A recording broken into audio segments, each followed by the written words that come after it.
de los derechos de Fernando VII. Va a ser la Junta, la Sociedad Patriótica, la que va a generar una discusión con Bolívar, con Miranda, con José Félix Rivas, otro conjunto de actores, para darle el verdadero carácter revolucionario.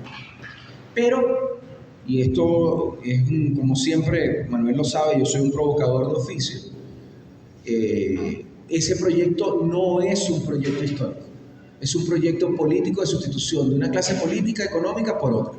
Es la sustitución de la élite de origen hispano por la élite de origen mantuano. Y esa es una realidad que debemos reconocer. Es la Sociedad Patriótica la que va a introducir el debate sobre la construcción de la revolución, la que va a plantear la ruptura con la idea de una junta conservadora de Fernando VII e intenta lanzarse en un proceso general de incorporación. Y envían delegados. Recuerden, y esto tiene algo que ver con los símbolos, a veces no lo entendemos. Las 7 estrellas originales de la bandera y la octava que le agregamos tiene que ver con las 10 provincias que constituían la Capitanía General de Venezuela para ese momento. Es un tema simbólico de representación de la unidad del pueblo venezolano, en este caso de la construcción de la idea de pueblo, porque además la idea de pueblo, como hoy la vemos, que nos llamamos venezolanos todos, no existía. Existía el caraqueño, el valenciano, el de Cumaná, el de Los Llanos, el de Guayana, el de Mérida, el de Trujillo. No existía la idea de la venezolanidad como tal, que como sabemos es una construcción bien tardía en nuestro caso. Pero sin embargo, en ese debate revolucionario que la Sociedad Patriótica da, que es el famoso discurso de Bolívar, que 300 años no bastan, ¿no?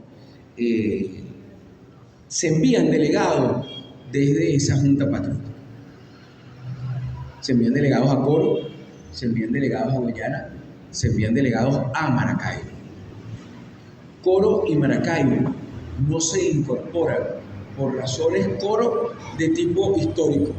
Coro alegó, ¿por qué va a ser la capital Caracas si la primera fundación hispana fue Coro en 1528? Debemos ser nosotros, dicen los coreanos de la provincia. Y los maracaiberos, porque no existe la zulianidad para ese momento, y esto es otro tema además, ¿no? Otro tema importante, la zulianidad es una construcción de la segunda mitad del siglo XIX con la primera ley de división político-territorial de 1858. ¿Okay? Entonces, la marabilidad, que tenía que ver con el lago de Maracaibo y la identidad que construía el lago, dice, ¿y por qué vamos a subordinarnos nosotros a la élite que desde el puerto de La Guaira tiene una actividad comercial tan importante como nosotros? Y la élite maracaibera tenía razón. Cuando uno revisa los datos que hay tanto en el Archivo General de la Nación como en el Archivo Histórico del Estado Zulia, uno se consigue datos de intercambio del puerto de Maracaibo con lo que hoy es Aruba, Curazao y Bonaire, con Jamaica, con Portobelo en lo que hoy es Panamá, con lo que hoy es Guatemala, con Veracruz, con la Liga Hanseática allá en Alemania, un dinamismo extraordinario, y el cabildo, la élite del cabildo criolla de Maracaibo dice, nosotros no nos sumamos a la Junta. Y eso es lo que la historiografía dice. Los maracaiberos desde un principio no se sumaron, pero recuerdo que en el cabildo estaba la élite blanca.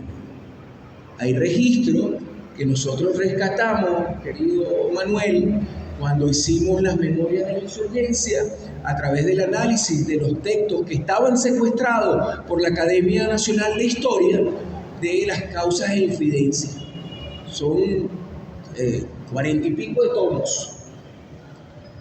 Y la historiografía, esa misma historiografía de la academia, siempre nos decía que la participación de la mujer había sido escasa, que eran puros hombres los que habían desarrollado el proceso revolucionario. Y cuando revisamos causas de infidencia, nos conseguimos un montón de mujeres, lavanderas, que lavando en las orillas del río Guaire gritaron ¡Viva la República! Y terminaron presas. O casos de una mujer que recuerdo que en el año 1806, cuando Miranda irrumpe en la vela de Coro, es procesada por servirle platos de comida a los soldados de Miranda. Y así como conseguimos eso, conseguimos pueblos, hombres, mujeres, blancos criollos, pardos, mestizos, tercerones, salto atrás, indígenas, que se habían pronunciado desde Maracaibo a favor de la incorporación de Maracaibo.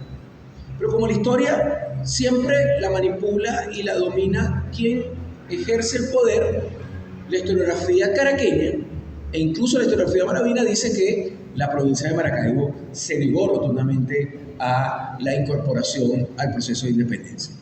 Y entonces invisibiliza un proceso de resistencia que se dio en la costa oriental del lago, donde es mi amiga Luna, que se dio en el sur del lago, que se dio en La Guajira, que se dio en Machique de Perijá, con indígenas, afro, cumbes, cimarrones, en Bobures, en Gibraltar, que no solo que manifestaron su deseo de incorporarse a la República, sino que conspiraron entre 1810, 11, 12, 13, 14, 15, 16, 17, 18, 19, 20, 21. Pero como Dios existe y solo despacha aquí en Caracas, entonces eso no aparece en la historiografía. Y se construye la matriz de que el Zulia siempre ha sido separatista, de que los zulianos, bueno, es un error además en la interpretación que hace la historiografía caraqueña de llamarnos zulianos en ese momento, son maracaiberos. Y fueron maracaiberos hasta la década del 30, querido profesor. Hasta 1936 existió algo que se llamaba la línea Red Line, que salía desde Puerto Concha, querida Luna, iba a Barranquita, que es un puerto en lo que hoy es el municipio de Rosario de Perijá, iba a Maracaibo, los puertos de Altagracia, el Moján, San Carlos, la Vela de Coro, Aruba, Curazao, Puerto Cabello, La Guaira, Caraballeda. Después iba hasta Cumaná, entraba por el Delta y llegaba hasta Ciudad Bolívar. Y el maracaibero que salía de los puertos, cuando llegaba a Aruba y Curazao, llenaba 1932, ¿okay? Llenaba como una especie de dato de pasaporte, y donde decía nacionalidad, ¿ustedes sabían qué ponía? Maracaibero, no ponía venezolano. No es un peor regionalista, es un peor histórico, Antonio. El tema es que en esta discusión, que indudablemente tiene un componente regionalista, y además lo dice alguien que no es zuliano, yo soy caraqueño, para que ustedes sepan.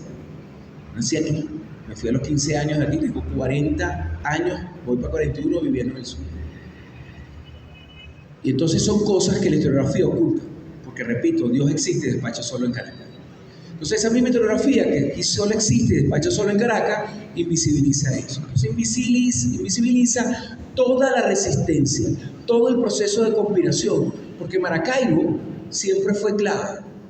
Y cuando a mí me acusan de regionalista, como mi amigo Antonio, voy con Bolívar. Carta de Jamaica. Si hemos de construir una unidad que tenga como capital Maracaibo o el Istmo de Panamá. Lo dijo Bolívar, no lo dice un maracaibero de corazón.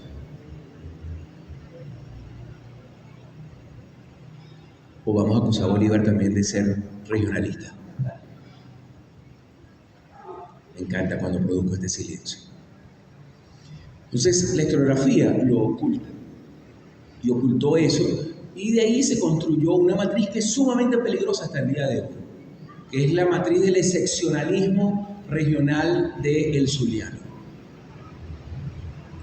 Y es una matriz que la élite zuliana ha seguido construyendo, y eso deriva en el peligro de la media luna. Pero Bolívar lo tenía claro desde el manifiesto de Cartagena. Cuando redacta el manifiesto de Cartagena, dice que había la necesidad de una unidad entre ese espacio que hoy llamamos linde fronterizo. Lo dice Bolívar en el manifiesto. Después lo ratifica en el discurso de Angostura, y lo ratifica en cantidad de comunicaciones con Urdaneta y con Santander, incluso en algún momento, en torno a la necesidad del control de la provincia de Maracaibo. Porque si usted ve el mapa de Maracaibo, eso permite una comunicación con todo el Caribe, permite la organización de de una ofensiva que incluso incluye el Caribe colombiano a través de la posibilidad de control desde el puerto de Maracaibo de los puertos importantes de Riohacha y de Cartagena, que era significativo en toda la estructura de defensiva colonial marítima del Imperio Español.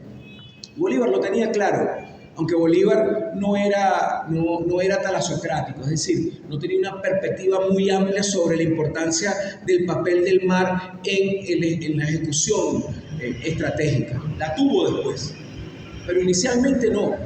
Quien cambia la visión más terrestre de Bolívar es un señor que es muy importante, que es Luis Brión. Hay un retorno extraordinario. Es Luis Brión. Luis Brión, en el preludio de la campaña de Guayana, le entrega a Bolívar un papel de trabajo. Papel de trabajo donde participa, por cierto, Piar, donde le señala la importancia de controlar el mar, de crear una flota, de hacer la ofensiva de lo que va a ser la campaña de Guayana, y sabemos cómo la campaña de Guayana cambió todo el diseño estratégico. Porque Bolívar, como buen caraqueño, también creía que Dios existe y despachaba solo en Caracas. Sus campañas militares estaban esencialmente centradas en el control del eje centro costero, que hoy sigue siendo tan clave. Pero lo que hace posible la consolidación del proceso revolucionario bolivariano es la toma de Angostura, y eso es Brión y eso es Piar, innegablemente. Porque la toma de Angostura permite tener recursos por el acceso que da a los llanos orientales, centrales y occidentales, eso es cuero, tabaco, caballo, mula, posibilidad de comerciar con el Gran Caribe, comprar oro, las minas del Callao, y es clave, cambia totalmente. Pero la historiografía, insisto, caraqueña, esencialmente, ignora a veces esto. Y en este caso, y este es un debate que la red, y esto debo reconocerlo, que la red ha venido dando, abriendo un espacio, la red de Historia, Memoria y Patrimonio, y todos los que militamos en la historia en su gente. Pero en el caso específico del Zulia, esa conspiración existió. Esa conspiración existió siempre. Bobures, Gibraltar, la zona de lo que hoy es Menegrande, ¿no? Lagunillas, La Rita, los puertos de Altagracia, La Guajira, Casusain, en La Guajira, Toromo y Carañacay, en la Sierra de Perijá, lo que hoy llamamos Cacigua el Cubo, en la zona del Tibú, en la frontera con Colombia. Fueron focos constantes de movimientos conspirativos para tomar el control de Maracaibo. Y por eso es que los realistas hicieron tanto hincapié siempre en mantener el control de Maracaibo. Desde 1810 hasta 1821. Con intentos de toma que siempre fracasaron en algún momento determinado. Hasta que se produce el armisticio de noviembre de 1820. Cuando se produce el armisticio de noviembre de 1820 y se genera la distribución de las tropas de ambos bandos según los acuerdos, el sur del lago queda bajo la jurisdicción militar de Rafael Urdaneta. El sur del lago y la costa oriental del lago. La costa occidental, lo que es Maracaibo, Guajira, el actual municipio, la subregión Perijá y una partecita del sur del lago queda bajo el control realista. Pero Urdaneta, aprovechando los lazos familiares, su condición de masón, los vínculos con la élite polifuncional, porque además esto es interesante, porque buena parte de esa élite era propietaria, pero eran letrados, eran médicos, eran abogados, tenían lazos interfamiliares entre ellos muy importantes. Urdaneta tenía lazos con la familia Baral, que es una de las familias más importantes, antecesores de Rafael María Baral, el conocido historiador que publicó la primera historia de Venezuela. Y Urdaneta utiliza esos lazos. Y aquí de nuevo entra la invisibilización. Hablamos de Urdaneta, hablamos de la Cera, pero no hablamos de Domitila Flores, no hablamos de Ana María Campos, que fueron claves en todo el proceso de transmisión de lo que iba a ser la contraseña para las acciones del 28 de enero. y hombres que contactaron a Francisco Delgado, que era el gobernador de la provincia en ese momento, y a su hermano, y que por las vinculaciones de Urdaneta y la propia condición de liberal masón contactaron, y el salto y seña de la acción del 28 de enero sale de la costa oriental del lago, y seguramente mi amiga querida Luna hablará de eso, y permite una acción perfecta. Perfecta. No hay un proceso de intento revolucionario o contrarrevolucionario en Venezuela que no incluya al suyo. Y si no, pregúnteselo a Arias Cárdenas el 4 de febrero, o lo que hicimos el 4. Y ahí no fue una excepción. La toma de Maracaibo era clave, porque en la campaña de 1819 había Bolívar comenzado todo el tema del control y la conformación de una protoarmada. La toma de Riohacha en 1820 y de Cartagena en 1821 crearon una base de aprovisionamiento para generar el bloqueo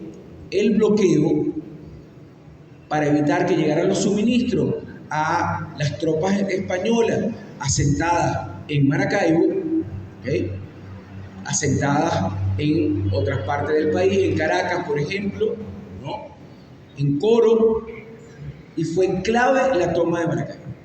Y no es de nuevo un tema regionalista. En el año 23, en el bicentenario de la batalla naval del Lago, generamos una discusión. Porque además la historiografía de Nueva Década dice que la independencia de Venezuela se consolida el 24 de junio con la batalla de Carabobo. Y no estoy diciendo que la batalla de Carabobo no sea importante, pero es que entre Carabobo y Maracaibo hay 68 combates todavía. Y es tan importante que cuando Francisco Tomás Morales toma Maracaibo en el año 1822, Bolívar le escribe a Santander y a Urdaneta en un tono muy altisonante y le dice a ambos: si ustedes no retoman Maracaibo, en cualquier momento tienen a Morales de nuevo en Bogotá, y de ahí en adelante toda la campaña del sur que yo estoy desarrollando se ve seriamente amenazada, porque la toma de Maracaibo permite acciones bélicas para reconquistar el resto de la Capitanía General de Venezuela, para amenazar el proceso de consolidación política que se había dado en la campaña de 1819 en la Nueva Granada, y amenazaba todo el proceso de fortalecimiento de la campaña del sur, que tenían que salir en barco o de Maracaibo, o tenían que salir de La Vela, o tenían que salir de La Guaira, ir hasta Portobelo, pasar lo que hoy es el Canal de Panamá, para embarcar hacia Ecuador y reforzar las tropas, porque irse por tierra era una cantidad de tiempo. Y ahí la importancia de Maracaibo y lo que significó. Y tanto es así que no hay Carabobo si Urdaneta no toma Maracaibo. Toma Maracaibo y se produce la ruptura del armisticio. Lo primero, una de las últimas acciones de Morillo tiene que ver con reclamar lo que significaba la toma de Maracaibo, porque violentaba realmente el armisticio. Pero la toma de Maracaibo era necesario para todas las operaciones de distracción. La toma de Maracaibo obligó a un desplazamiento de tropas desde el centro del país, de Caracas, que lo tenía bajo control el ejército realista, para intentar la retoma de Maracaibo. Y por eso Urdaneta se mueve hacia Coro, toma Coro, y de Coro se mueve a Barquisimeto, toma Barquisimeto, y se genera una política de distracción con tropas de Maracaibo hacia Trujillo, Mérida, que evita la concentración de buena cantidad de tropas para la batalla de Carabobo. Y la batalla de Carabobo se hace posible, su ganancia y su diseño, gracias a esa estrategia de distracción de Maracaibo. Pero la historiografía, pues como somos maracuchos regionalistas, no lo reconoce como tal. No lo reconoce como tal. No lo reconoce.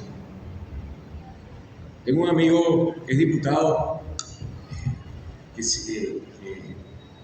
desde cuando nosotros salimos electos el 20, en el 21 asumimos el 5 de enero, el 8 de enero yo tomo mi primer derecho de palabra en la Asamblea y propongo que, como es el bicentenario de la toma de Maracaibo, pues, la Asamblea Nacional envíe una comisión y proponemos como orador de orden a diputado. Y efectivamente hacemos un gran acto de un compañero diputado. Ustedes los maracuchos son arrechos. Ustedes llegaron media hora antes de Carabobo, ¿quieren nos va a celebrar la vaina? Es la visión centralista. Es esa visión centralista. Y una visión centralista que se repite. Carabobo es la batalla que consolida la independencia de Venezuela. Así. Y si es la batalla que consolida la independencia de Venezuela, ¿por qué Bolívar le arma severendo peo a Santander y Urdaneta porque se dejaron tomar Maracaibo? No que estábamos consolidados. Ah, pero es que se nos olvida que en Puerto Cabello habían cerca de 5.000 tropas, que esas tropas amenazaban después de la toma de Maracaibo en 1822 con bajar y comenzar un proceso de liberación de la Nueva Granada y convertir a Bolívar en el jamón del sándwich, porque bajaría entonces Morales con tropas reforzadas realistas hacia el sur.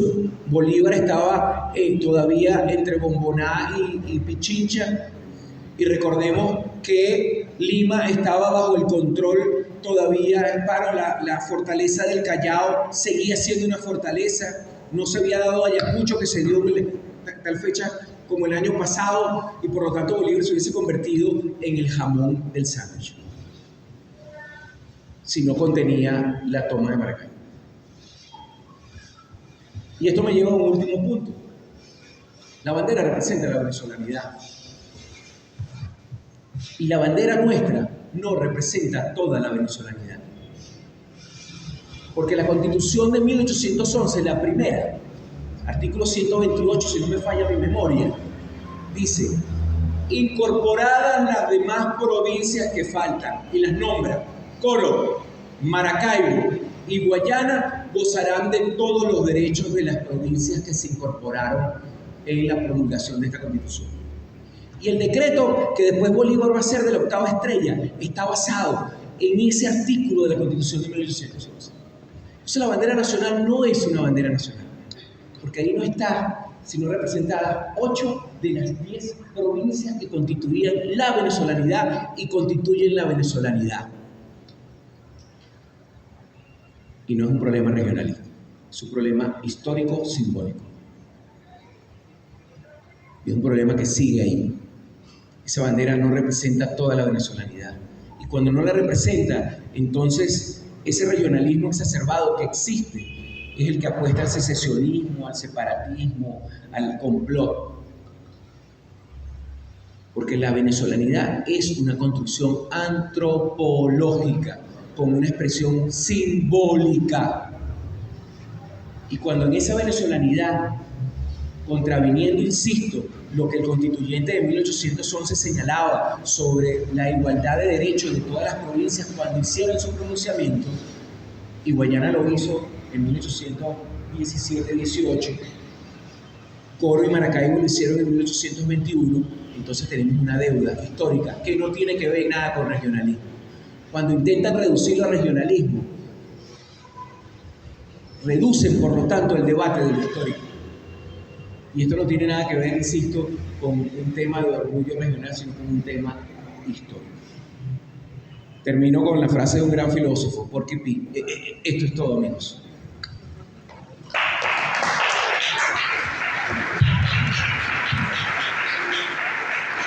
Vamos ahora con la profesora Luna.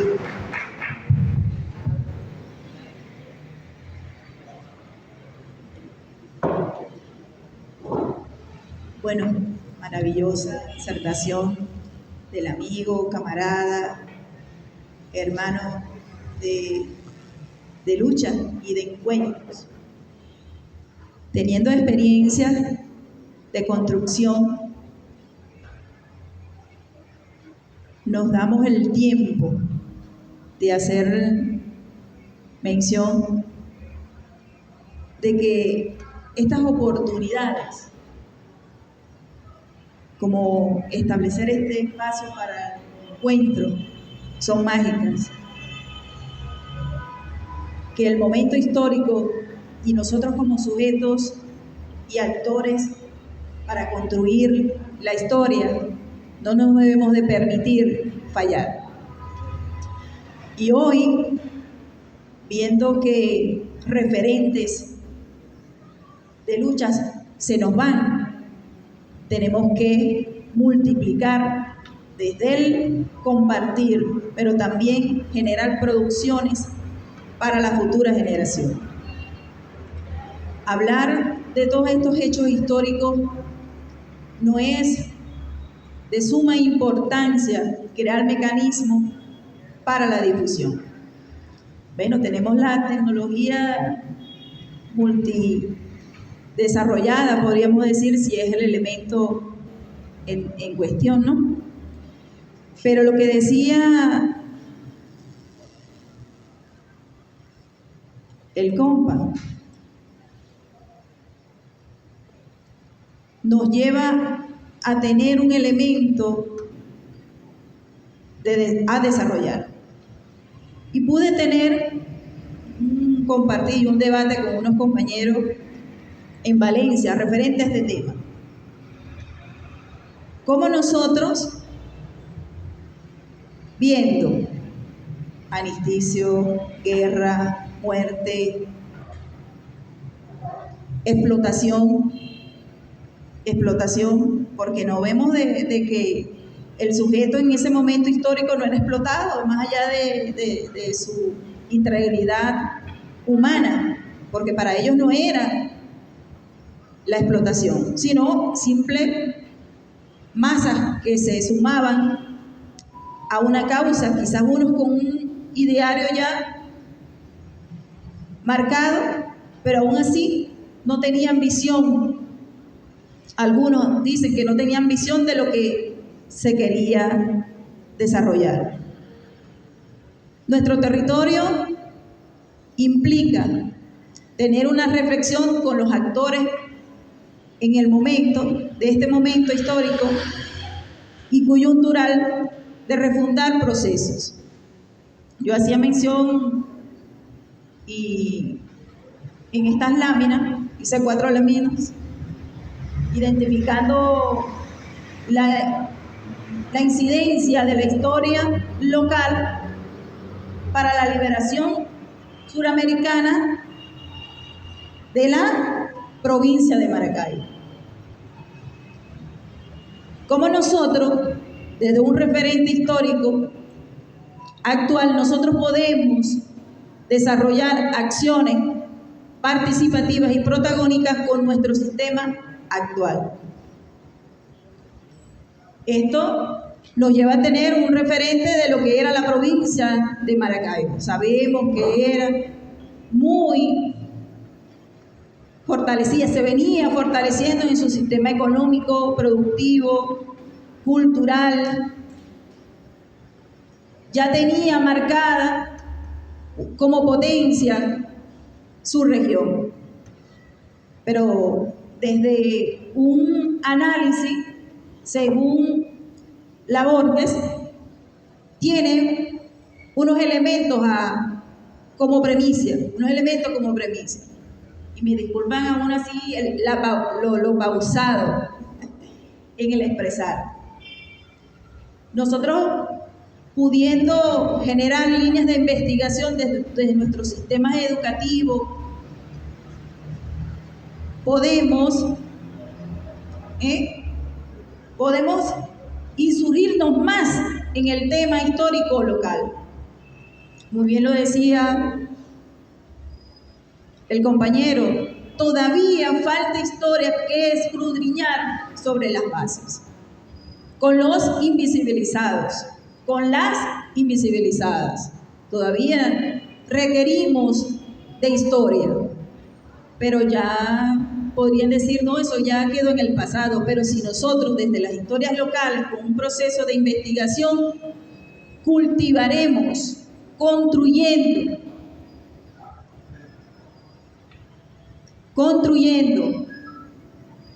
procesos para el aprendizaje como recursos para el aprendizaje para el futuro, que no van a quedar en el pasado. Podríamos pasar a la otra. Sí. Fíjense, aquí no podríamos ver como una especie de síntesis. Y no lo quisiera, desde las emociones y también limitaciones de la lectura desde lo lejos, podrían participar ustedes de ese espacio. ¿Quién me podría apoyar en esta lámina?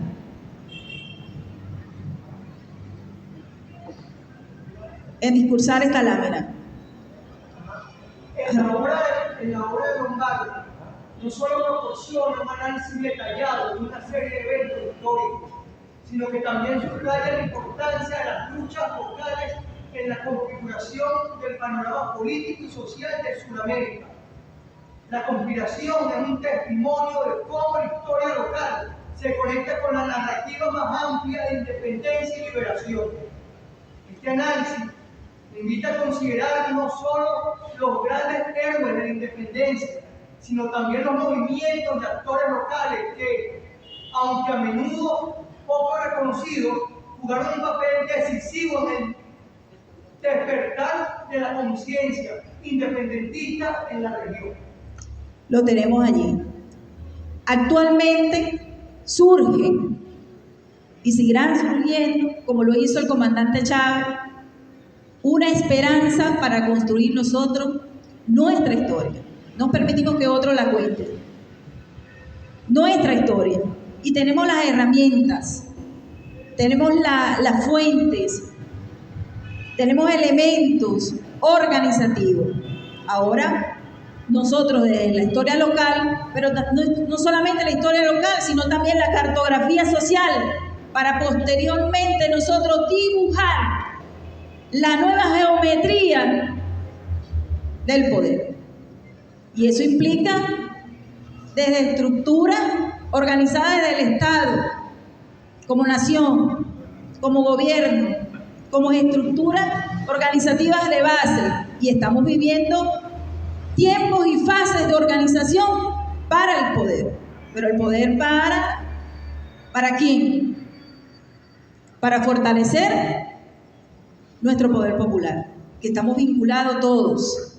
Imaginemos ese escenario en aquella época, teniendo todas esas estructuras.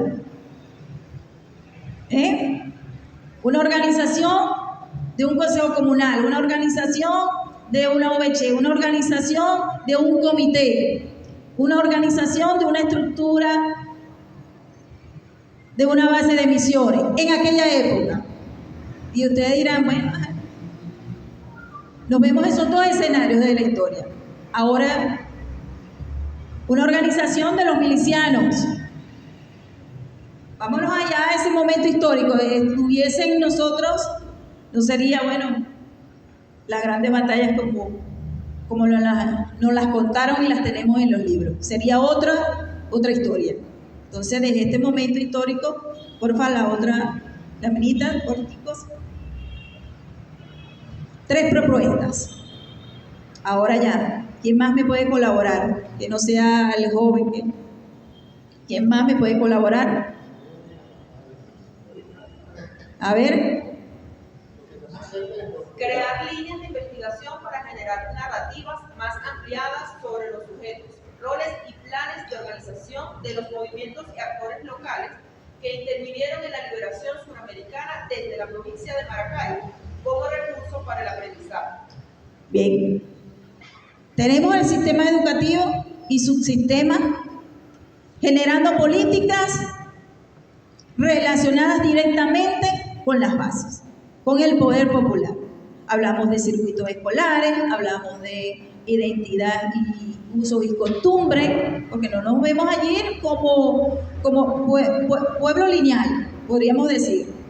Y digo, ¿cómo es ese pueblo lineal? Sí, no nos vemos como afro, no nos vemos como indígenas, no vemos allí el tema cultural, manifestación, religión, entre otras, que ahí hay tela que cortar. Mencionaba el compa el tema de los masones, pero en esa época era solamente eso, pero ahorita son otros actores. ¿Podría decir? La iglesia cristiana, evangélica, que se ha masificado en nuestras localidades. ¿Cómo nosotros desde ese espacio organizativo podemos generar otros elementos de poder, de acción? La segunda, Otra. Allá los jóvenes que se incorporaron. Tenemos una participación de jóvenes. Y otro. Sí. Vamos. Por allá. Ella tiene lente y se acerca. Ajá. Fortalecimiento del sistema educativo y su subsistema con aprovechamiento de las redes sociales e inteligencia artificial para promover y difundir de manera universal los eventos y hechos históricos que influyeron para la independencia de Sudamérica. Ok, teatro, danza, música, cuentacuentos. ¿Cómo hacemos nosotros? Rescatar lo que nos hace de identidad de esos momentos históricos a estos tiempos. Utilizando, porque ahora la tecnología todo es la inteligencia artificial. ¿Cómo nosotros contamos la historia de otra forma? ¿Cómo se la hacemos saber posteriormente a un niño de 3 años que no va a ver el libro de historia, que no va a ir posteriormente a una biblioteca? ¿Cómo nosotros podemos crear desde la inteligencia artificial bibliotecas virtuales, pero con estos contenidos? Que los retos no sean quemarse vivos, que los retos sean de líneas de investigación, de organización cartográfica, de historia local, con nuestros actores sociales, visibilizando a aquellos que no están dentro de un libro como actor de la independencia, descubierto por nosotros. La tercera propuesta. Articulación con las fuerzas vivas locales e institucionales para el fortalecimiento del poder popular en la elaboración de la historia local, cartografía social, promoviendo métodos de investigación de acción participativa que contribuyan a generar mapas de soluciones a la agenda concreta de acción. Sí, buena.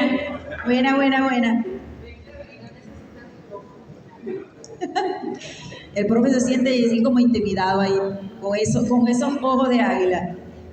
Fíjense, ¿no? Aquí ya nos vamos a un plano más desarrollado de nuestras políticas actuales. ¿Cómo nosotros vemos la historia local? Y ustedes dirán, bueno, vive de la historia local, menciona la historia local, la cartografía social. Si nosotros no nos apropiamos, otros seguirán contando la historia. Y borrarán toda la mística, todo el afecto, lo subjetivo, que gran pasión que no se ve, pero nosotros como venezolanos inspiramos en todo lo que hacemos en nuestra historia.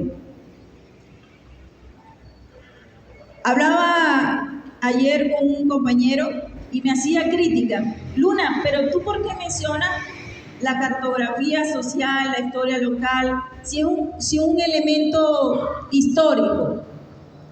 Y yo le dije así con el verbo mirandino de los puertos de Altagracia. Por favor, que esto no quede grabado. Maldito muchacho. Tú no ves.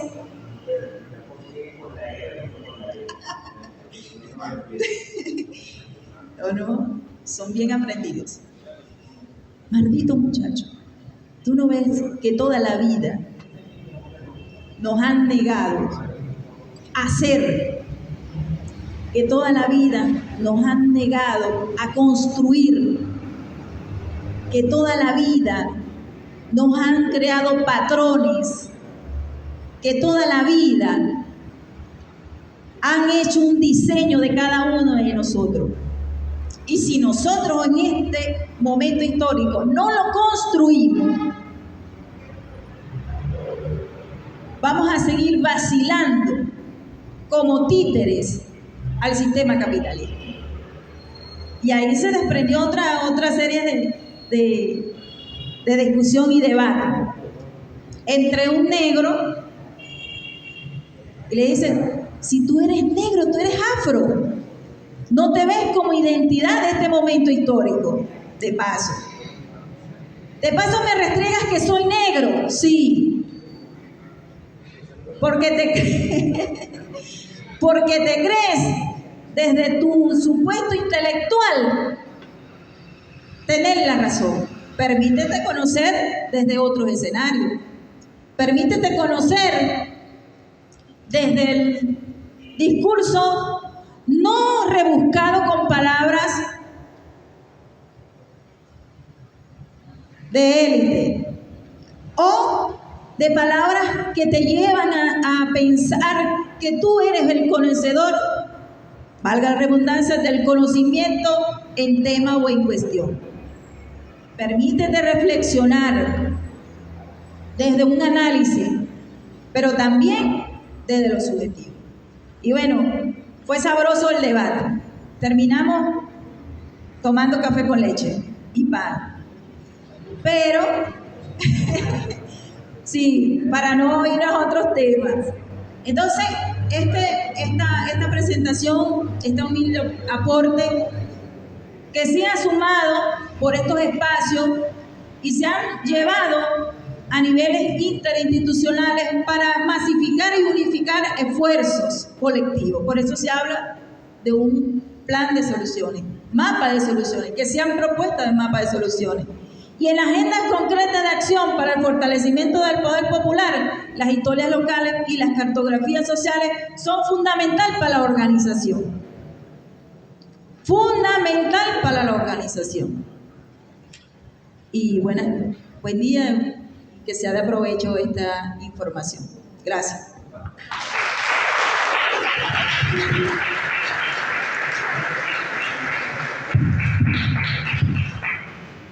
Profesora Luna, muchísimas gracias por su participación. No estamos, y a Juan también desde luego, no estamos haciendo apología histórica. Estamos transitando por capítulos y por episodios que forman parte de nuestra historia, pero sobre los cuales hay algunas lagunas. Juan me dijo que leyera esto, que es de las memorias del general Rafael Urdaneta. Esas memorias se publicaron en 1888, lo estamos hablando ahora, y no son muchos los personajes del siglo XIX que en el campo de la política y en el campo, del campo militar dejaran memorias. El Libertador se puede entender porque un hombre que se lo llevó la borrasca de la guerra. El general Páez escribió, no todo, pero escribió. Esas memorias se las redactó un cubano. Pero un hombre culto como Guzmán Blanco, que tenía cultura, que sabía, que era ambicioso de la fama, no se puede entender por qué no escribió unas memorias. Y uno puede decir, bueno, el siglo XIX era el siglo XIX, pero en el siglo XX uno busca y apenas consigue algunos archivos, en algunos archivos cartas, y de muchos de ellos, no precisamente del tiempo cuando tuvieron poder y tuvieron a Venezuela en buena medida en las manos. Yo les voy a leer esto, que es la memoria del general Rafael Urdaneta, no precisamente porque él la escribiera, sino porque sus hijos, dos hijos que él tuvo, Amenodoro y Neftalí Urdaneta, se encargaron de recopilar cartas, papeles y de entrevistar gente para poder darle un desarrollo a esas memorias. Y entonces le hice alguna síntesis, algunas cosas aquí, precisamente con el punto que se relaciona la conversa de hoy. Bueno, a mediados de septiembre de 1820 andaba Urdaneta por San Cristóbal y principalmente porque a muchos muchachos, sobre todo de bachillerato y de universidad también, y otros que no son sino más arriba, pues, ¿Por qué Urdaneta no estuvo en Carabobo? A mediados de septiembre de 1820 andaba Urdaneta por San Cristóbal. Desde allí le escribió al Libertador.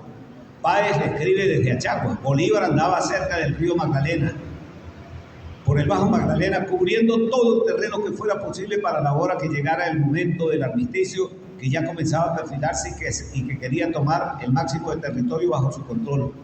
A ver, un político, un táctico, un estratega como el Libertador, que conocía lo que estaba sucediendo en Europa por cartas, gacetas, periódicos, espías, informantes, viajeros, sabía lo que estaba ocurriendo en Europa. Estamos hablando del año 20, cuando Fernando VII intentó enviar una expedición de unos 10, 12 mil hombres al mando de Rafael de Riego y de Antonio Quiroga, liberales de pensamiento, doctrinarios, y le dijeron sí vamos, pero el 1 de enero cuando tenían que venir, le dijeron, un momentico señor, mire, nosotros vamos a ir, pero usted firma la Constitución liberal. La Constitución liberal le cercenaba una cantidad de derechos de todopoderoso, de absolutismo al rey, y el rey dijo, ya va, espérense un momento. Lo cierto es que estos dos militares se negaron a venir y las tropas se quedaron en Cádiz y comenzó un 3 años que se conoce como el trienio liberal en España. Al final el rey ganó y entonces les pasaron una factura. Bolívar, que estaba en conocimiento de cómo se estaba moviendo los intereses de cada reino en Europa, porque eso fue así. Los reinos en Europa no ayudaron a España porque cada uno tenía interés en tomarse una parte de América. De tal modo que entonces Bolívar tenía conocimiento de que o nos llaman a una conversa o se les va a debilitar esto y nosotros vamos a tener que tener la habilidad de cubrir el máximo de territorio de lo que era Colombia en ese momento. Así que entonces, cuando Bolívar recibe en San Cristóbal a los primeros enviados del general Morillo, se dispara en una carrera que va de San Cristóbal a Cúcuta y se va por el río Magdalena con la finalidad de ocupar el máximo de territorio, porque cuando llegara la negociación, cada quien, yo me quedo donde estoy y tú te quedas donde estás. Entonces llegó hasta cerca de Cartagena, cerca de Barranquilla, cerca de Santa Marta en el Magdalena Bajo. Entonces Bolívar estaba por allí y entonces por esos tiempos fue, dice el general Urdaneta, que con motivo de la travesía hecha por la inundada montaña de San Camilo, eso queda al sur del Táchira, al norte de Apure, fue temida siempre por lo insegura, por la humedad, por el ganado, por los difíciles caminos. Por la inundada montaña de San Camilo, durmiendo sobre el lodo, se agravaron los males que padecía el general Urdaneta, males contraídos en las crudas campañas de Apure en los años de 1818 y 1819, y que desde aquella fecha en adelante le privaron más de una vez de alcanzar nuevas glorias. Y él le escribía al Libertador Urdaneta y le decía esto: yo he tenido la desgracia de sufrir desde el mismo momento en que usted se fue un ataque, cuando se fue en esta expedición que les acabo de referir, un ataque al pecho acompañado de calenturas diarias que al principio creí poder curar pronto, pero que llegó a ponerme en estado de no resistir el movimiento a caballo y a perder absolutamente el movimiento del cuerpo. Cuando llegué a este estado, ya vi que mi enfermedad no era de curarse como había creído y llamé a Cervelón, era el nombre del médico, para que me recetara. Ha degenerado por último el mal en una fuerte afección al hígado. Y ahí vino la piedra. Si usted no lo sabe, al general Urdaneta le trajeron un cálculo que es de tamaño de un huevo de gallina. ¿Saben? Sí, esta en exhibición existe. No sé si eso está el Museo Urdaneta, ¿cómo no? A él y a Santander también le sacaron una pieza de esa. Entonces llamé a Cervelón para que me recetase. Ha degenerado por último el mal en una fuerte afección al hígado, complicada con otras cosas que el médico me ha dicho en su idioma que yo no he podido entender. Qué raro, ¿no? Que yo no he podido entender. Me tiene usted pues reducido a una cama, aunque con la esperanza de que pronto curaré, según me ha dicho el médico. El servicio no se atrasa con todo y para cuando llegue el caso de movernos, es decir, de ir estrechando los límites hacia a la mayor cobertura de territorio, yo lo haré en el estado en que me halle. Plaza, el coronel Plaza, que murió en Carabobo. Plaza tiene el mando de las tropas que están en la línea y todos se ocupan de facilitar los medios de sacar el armamento que viene del llano. Y cuando se refiere al hecho de Maracaibo, que fue el 28 de enero de 1821, Maracaibo había quedado en territorio realista. Entonces refiere esto. Con relación al importantísimo episodio de la incorporación de Maracaibo, la causa de la independencia, al cual tuvo el general Urdaneta la fortuna de cooperar eficazmente, encontramos en la obra de Blanco y Apuro, los grandes compiladores del siglo XIX, documentos sobre la vida pública del Libertador, pero además de muchísimos documentos históricos. En la obra de Blanco un historial completo de los sucesos, desde el año de 1806 suscrito por los señores Juan E. Delgado y Juan E. González, con la colaboración del señor Felipe S. Casanova, todos muy respetables, y de ella tomamos los siguientes párrafos. Está entre comillas. Bien conocía el Libertador la importancia de la adquisición de la plaza de Maracaibo, no solo como la llave de occidente de Venezuela, sino como un pueblo que no habiendo sufrido nada en la revolución, ofrecía inmensos recursos para el caso de que desgraciadamente se abrieran las hostilidades. Pero fiel a su compromiso celebrado en Santa Ana, el armisticio, no quería que en ningún tiempo pudiese acusársele de haberlo quebrantado. Sin embargo, tampoco podía ni debía oponerse al pronunciamiento de un pueblo que, oprimido hasta entonces, quería sacudir el yugo de sus opresores y como por otra parte no ignoraba la opinión que en favor de la independencia había en Maracaibo, eso lo dice Urdaneta, alejóse de la provincia de Trujillo, confiando el mando del ejército que se extendía hasta las costas del lago al excelentísimo señor general Rafael Urdaneta, hijo de aquella ciudad. Las dos provincias, pues limítrofes, ocupadas por los ejércitos beligerantes, estaban mandadas por dos maracaiberos, estamos hablando del año 20 y pico, por dos maracaiberos, la de Trujillo por el general Urdaneta, como queda dicho, y la de Maracaibo por el teniente coronel don Francisco Delgado. Si uno pregunta quién es Francisco Delgado, probablemente hasta zulianos no lo sepan. Eran tres hermanos, próceres, héroes.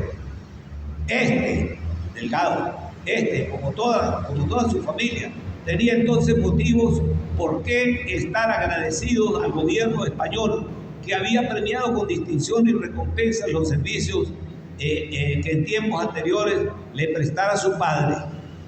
Pero él era americano, ahí cambian las cosas, pero él era americano, así como su hermano Juan Evangelista, que amigo de la independencia, desde 1810 había sido llamado por el general Urdaneta desde Pamplona para que viniese a decidir a sus hermanos, para que los apoyara, pues, a sus hermanos Francisco y José María a que abrazasen la misma causa. Quedaron decididos que obrarían de acuerdo con el general Urdaneta para el pronunciamiento de la ciudad. Estamos hablando de una memoria que se escribe, ¿cuántos? 50 y tantos años después, cuando ya las pasiones, los dolores, estas cosas se han asentado y se puede escribir con un poco más de razón antes que de pasión. Amigas y amigos, tienen el derecho de palabra que se acostumbra aquí, para estar o no estar de acuerdo. Así que escuchémosle. Palabra, Eduardo.